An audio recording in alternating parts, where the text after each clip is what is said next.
Summer వచ్చేసింది కాబట్టి ఇంకా డైలీగా ఫ్రూట్స్ అని లేకపోతే లిక్విడ్ ఫామ్లో ఏవైనా జ్యూసెస్ లాంటివి ఎక్కువ తాగుతూ ఉంటాం కదా. సో మనకి ఎక్కువగా ఈ సమ్మర్లో పుచ్చకాయ దొరుకుతుంది. పుచ్చకాయ అండ్ ఈ వాటర్ మిలన్ కాస్ట్ కూడా చాలా తక్కువగానే ఉంటుంది అన్నమాట. సో అందుకే ఎప్పుడైనా సరదాగా ఈవినింగ్ టైం ఇలా చేసుకొని చక్కగా తినండి. చాలా చాలా బాగుంటుంది టేస్ట్కి అయితే. ఇది అండ్ మనకి సమ్మర్లో తినడం వల్ల బాడీ కూడా మంచి కూలింగ్ని ఇస్తుంది అన్నమాట. చాలా సింపుల్ రెసిపీ, ఏమీ లేదు. ఫస్ట్ నేనైతే రెడ్ పాలు పెట్టి తీసుకున్నాను విశాఖ డైరీ. సో ఏంటంటే మనకి మిల్క్ అనేది చాలా క్రీమీగా ఉంటాయి కాబట్టి సో నేను అయితే తీసుకున్నాను. సో అవి అయితే చాలా టేస్ట్ బాగుంటాయి. సో అవి ఫస్ట్ బాయిల్ చేసేసుకోవాలి.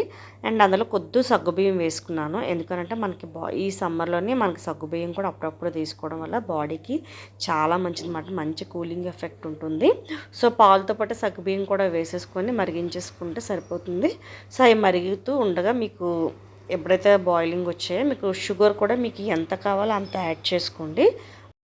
నెక్స్ట్ వచ్చేసి ఇది కస్టర్డ్ పౌడర్ అనమాట. సో మీకు షాప్స్లో దొరుకుతాయి. కస్టర్డ్ పౌడర్ అంటే ఇస్తారు, పెద్ద కాస్ట్ ఏమి ఉండదు. ఒకసారి కొని తెచ్చుకుంటే మీకు 2-3 ఇయర్స్ వరకు ఎక్స్పైరీ డేట్ అనేది ఉంటుంది కాబట్టి సో ఎక్కువ రెగ్యులర్గా వాడం కాబట్టి ఇలాంటి స్వీట్స్ చేసేటప్పుడు లేకపోతే కస్టర్డ్స్ ఇలాంటి రెసిపీస్ చేసేటప్పుడు ఎక్కువగా వాడుతూ ఉంటాము.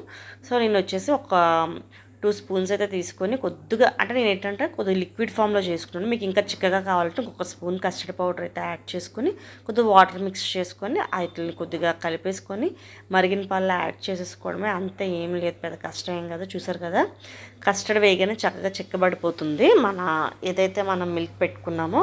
అండ్ ఇదే టైంలో మీరు స్వీట్ కూడా చెక్ చేసుకోండి. ఒకవేళ షుగర్ ఇంకా కావాలి అనుకుంటే యాడ్ చేసుకోండి. బెల్లం అయితే అసలు యూజ్ చేయొద్దు. ఈ కస్టర్డ్కి బెల్లం బాగోదు.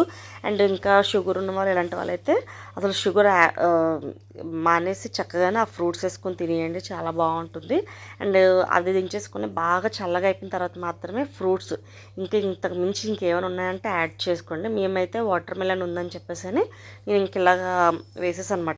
ఇంకా మీ దగ్గర డ్రై ఫ్రూట్స్ కూడా ఉంటే కొద్దిగా లైట్గా ఫ్రై చేసుకొని ఇందులో వేసుకోండి. చక్కగా ఇదంతా బాగా కలిపేసుకొని ఒక హాఫ్ అన్ అవర్ ఫ్రిడ్జ్లో పెట్టేసుకొని మీరు బాగా కూల్గా సర్వ్ చేసుకుంటే భలే ఉంటుంది అన్నమాట. ఇది మార్నింగ్ టైం చేసేసుకొని ఫ్రిడ్జ్లో పెట్టేసుకుంటే మధ్యాహ్నం తింటాను బాగుంటుంది.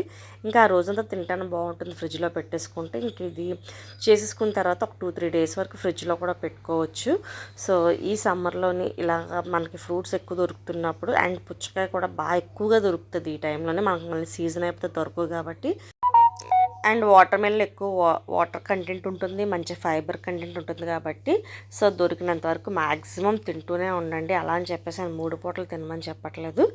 డైలీగా ఒక 250 గ్రామ్స్ దాకా తీసుకోవచ్చు, హెల్త్కి మంచిదే. సో ఈ రెసిపీ కోసం అయితే నేను ఈ కస్టర్డ్ పౌడర్ అయితే యూజ్ చేశాను, డీమార్ట్లో తీసుకున్నాను. Thanks for watching. Okay, bye.